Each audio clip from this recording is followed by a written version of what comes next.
Graham Matthews here with Bleacher Report, sitting in Nissan Stadium 24 hours out from SummerSlam weekend. One of the attraction matches on the show, The Miz taking on one of WWE's newest acquisitions, social media sensation, Logan Paul. Logan, what's going on, man? Wow, social media sensation. Thanks, man. To put it lightly, obviously. I'm chilling. I'm stretching right now. I'm just going to get a last-minute little training session in before the big show tomorrow. But yeah, I feel good. I feel athletic. Super healthy, light, strong. Man, I'm ready. How does this compare to before WrestleMania? That was a tag team situation. This is a singles capacity. You feel like you've talked before in other interviews how this is, something made for you, that you're made for this. But how does it differ with a singles match compared to a tag team match? The stakes are higher in every regard. Because, WrestleMania, I had no expectations. I came out there and now I've set the expectations at a certain level that I have to not only meet but surpass. B, it is a one-on-one match. Last time it was me and Miz versus the Mysterios, and I had a chance to kind of watch, sometimes breathe a little bit, and now it's just, whatever, how long our match is, 10 to 20 minutes of back and forth. And then SummerSlam, I don't know, just another big venue. 35,000, 70,000 people, however many people here, the stadium's open. Things have definitely gone to a new level, and I'm a gamer, and so I'm going to show up tomorrow and do the best I can. I think it'll be pretty great. Is there something you want to prove with this match, or is it one of those cases where it's like, screw everyone else, this is all about just proving it to myself, or just going out there and having fun? No, it's a little bit of both. I always have something to prove, and I still think there's a portion of the WWE universe that discredits me, which is totally fine, as well. I have no problem putting in the work and proving people wrong and earning respect, which I actually prefer.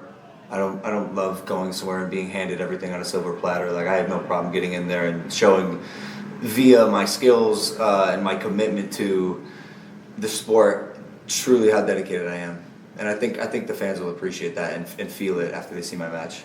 And especially with an opponent like The Miz, who's been around a long time, a win over him would obviously go a long way in really setting the tone for the remainder of your run here in WWE. Just talking about that, The Miz as an opponent, you teamed with him at WrestleMania, beating him. What kind of statement do you want to make with this win at SummerSlam? I got to beat the shit out of him. It was the same with Floyd Mayweather. I respect these guys. They're the vets. They've been doing it. They're welcoming me with open arms to the sport. But at the end of the day, I'm better. That's how I see it. I'm better, I'm younger, I'm stronger, I'm faster, I'm better looking. Well, that's not true, actually. Miz is fucking gorgeous. But I will beat him, and I will show him that just because he's got the experience doesn't mean he can push me around and treat the new guy like shit. Any words of encouragement that you've gotten in the last couple of days, weeks since the match was announced from friends, family, followers, whatever it might be, that's helped you put you in a positive place going into Saturday night? Not really. My dad said he wasn't coming to SummerSlam. My best friend Mac chose to hang out with a girl in Florida instead. So yeah, just getting shit on by everyone I know and love. And so just up against the ropes coming into this match. And going forward with this match, and you mentioned the WWE Universe and the relationship that you've had with them so far. It can be 50-50 at times, 70-30, whatever it might be, depending on the venue, obviously. We saw that on Monday at Madison Square Garden. Yeah. Would a win on Saturday at SummerSlam over The Miz, you think, kind of turn them in your favor? What do you think that you have to do, in your opinion, to really turn them in your favor and make them Logan Paul fans, so to speak? I gotta do this shit for real for a very long time. I don't think a win will change their mind on anything. I think they'll continue to think I'm exciting, which is true whether you like me or hate me. You have to admit when I get in there, there's gonna be fucking fireworks. But at the end of the day, I have to be honest with you, the WWE fans are unpredictable. I get booed sometimes, I get cheered sometimes. I'll be talking on the mic, I hear someone hurl an incredibly derogatory insult at me, and then, I make a joke and he laughs, and he's like, he is funny. I don't know. It's like a tornado out there that I'm in the middle of.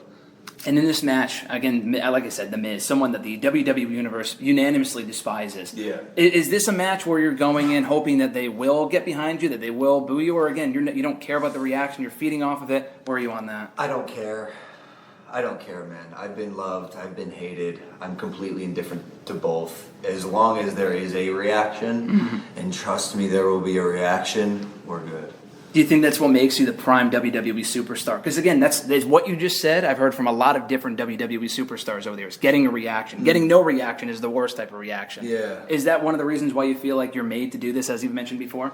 One of them for sure. Dude, I'm unbothered. I don't care.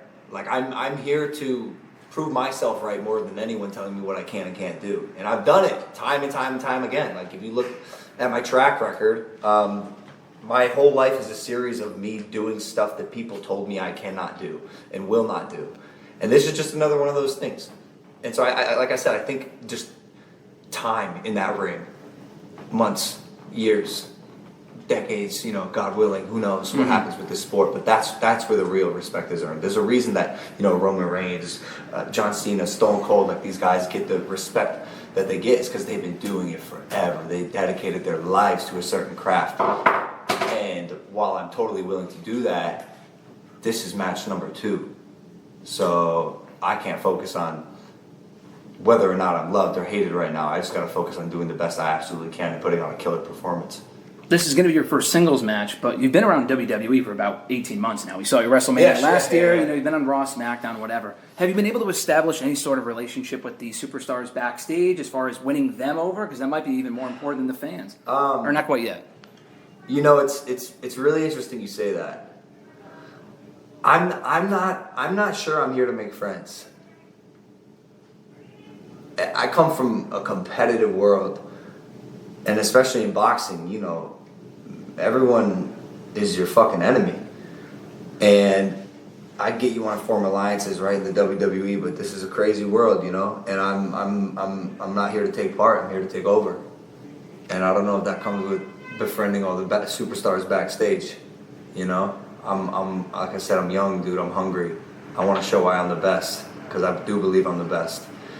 And I think after this, people will get a little bit more of a taste of what I'm kind of capable of. But still, this is only going to be a fraction of what I can do. Is there any one specific goal that you hope to accomplish that you feel will establish you as the best, whether it be winning a championship? Some people will say winning at WrestleMania. I mean, obviously, you guys did win at WrestleMania earlier this year, but in a singles capacity, or, again, I guess you said you don't care about as far as winning other people over, but, like, is there a certain point that you're willing to achieve, or you're just going out there for yourself and you'll figure it along as you go along, I guess, so to speak? I want the biggest fights. I want the baddest motherfuckers in this sport. Like any other sport, I'm going to go for the people at the top immediately, right off the bat, and beat them. And if I do, I think that's what's going to prove to myself that I indeed am the best and can do this at the highest level. And having made so many different appearances, like I said, in different capacities over the last year and a half, you've gotten a taste of the WWE environment, in the ring, outside of the ring, whatever. What was the specific turning point that led to you signing on the dotted line with Triple H and Stephanie earlier this year? Was it the match at Mania? Was it before that, after that? It's a great question. I had so much fun at WrestleMania.